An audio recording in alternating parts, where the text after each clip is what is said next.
To our channel. তো বেশ অনেকটাই বেলা হয়ে গেছে, তো এখন ঘর ঝাড়ু দেবো। তেমন কিছুই কাজ হয়নি, মোটামুটি যা হয়েছে আর কি। ব্রেকফাস্টটা করেছি, আজকে ব্রেকফাস্টে করেছি মুড়ি ধুয়ে, এটা মার রেসিপি মানে ওই দেয় আর কি খেতে। তো মুড়ি ধুয়ে ওটাতে ছাতু দিয়ে একটু চিনি বা গুড় দিয়ে একটু দুধ দিয়েছি, তো বেশ খেতে ভালো লেগেছে।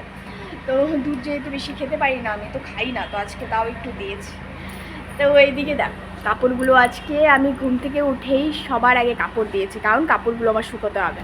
তো এগুলো তো কালকে ধুয়ে দিয়েছিলাম, যেগুলো হাতে ধুয়ে দিয়েছিলাম, তো বললাম যে পুরো কাদো কাদো হয়ে গেছিলো ওখানে গিয়ে আশ্রমে। তো ওই দিয়ে বাবা কী করেছিল, ছাদে দিয়েছিল কালকে।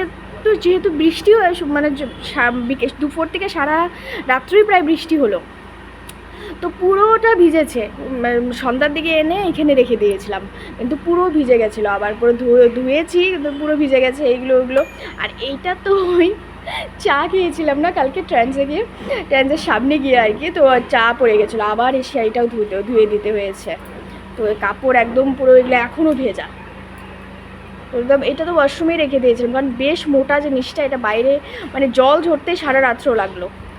আর কালকে শুভমও ভিজেছে বেচারা, কালকে তো ওর ভিজে অফিস থেকে যে এসেছে ভিজে এসেছে, আর পুরো জ্বর উঠে গেছে। দেখো, রেনকোট পরার সত্ত্বেও ভিজে গেছে, রেনকোটটাও পুরো ভিজে। আজকে বললাম রেনকোটটা নিয়ে যাও, নিয়ে গেল না, আন শুকিয়েছে, সকালে ভিজা ভিজা ছিল। তো কেমন যে রেনকোট দিল বুঝলাম না, তো ভিজেই গেছে। তা এখন বেশ ঘরটা ঝাড়ু দিয়ে নেব আমি, তারপর আজকে স্নান টান করে বাকি কাজ। গাছগুলোতে একটু জল দিয়ে নিয়েছিলাম, যদিও দরকার নেই, দেখতে পাচ্ছ একটু ভেজা ভেজা, কারণ বৃষ্টি হয়েছে আগের দিন রাতে, কিন্তু তবুও একটু দিলাম, কারণ এখানে বোঝা মানে একটু গাছ মেনটেন করা একটু সমস্যা দেয়। কারণ আমাদের এখানে একটু মাটিগুলো দেখবে একটু ভেজা ভেজা, তুমি এমনি শুকনো মাটি উঠিয়ে দেখবে একটু ভেজা ভেজা ভেতর দিকে।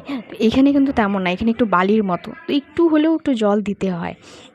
আর এই যে গাছটা দেখছো, এটাই তো নতুন এনেছিলাম, তো এটার একটা এখনও টব আনা হয়নি, তো একটা টব এনে লাগাতে হবে বড় দেখে। মা বলেছে যদি এটাতে থাকে ফুল ফুটবে না, কারণ এগুলো গাছ যেহেতু মানে মাটিতে হওয়ার বা বড় বড় কোনো টবে হওয়ার, তো এখানে যেহেতু তেমন জায়গা নেই আমার কাছে, তো মিডিয়াম সাইজের একটা টব এনেই লাগাতে হবে। আর এই যে কৃষ্ণ তুলসীটাও বেশ ভালোই বড় হচ্ছে, এই গাছটাও কাটতে হবে, তুলসী গাছটা দেখছো এটাও কাটতে হবে। তো ওই দাদাকে জিজ্ঞাসা করছিলাম, যে বললো যে হ্যাঁ তুমি যে গুলিগুলো আছে ওটা দিতে থাকো, তাহলেই ফুল ফুটতে থাকবে। কিন্তু হ্যাঁ, ভালো গাছ দিয়েছিল, বেশ ভালো ফুল ফুটেছে।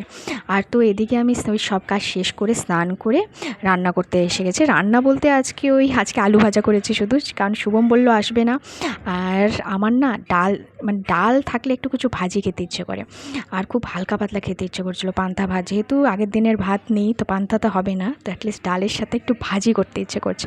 আর একটু এক্সপেরিমেন্ট করে নিয়েছিলাম, একটু রসুন দিয়েছিলাম, 5 ফোড়ন, পেঁয়াজ, এতটা ভালো লেগেছিলো, সত্যি এক্সপেরিমেন্টটা ভালো কাজে দিয়েছে।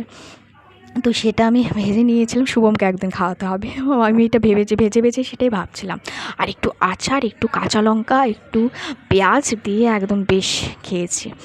তো এটা খেয়ে আমি একটু শুয়েছিলাম, তো ভাবলাম কাপড়টা দিয়ে যেহেতু জমে গেছে, আর বিকেল দিকেই দিই আমি আজকাল, দুপুরে দিই না, কারণ জলের সমস্যা হয়।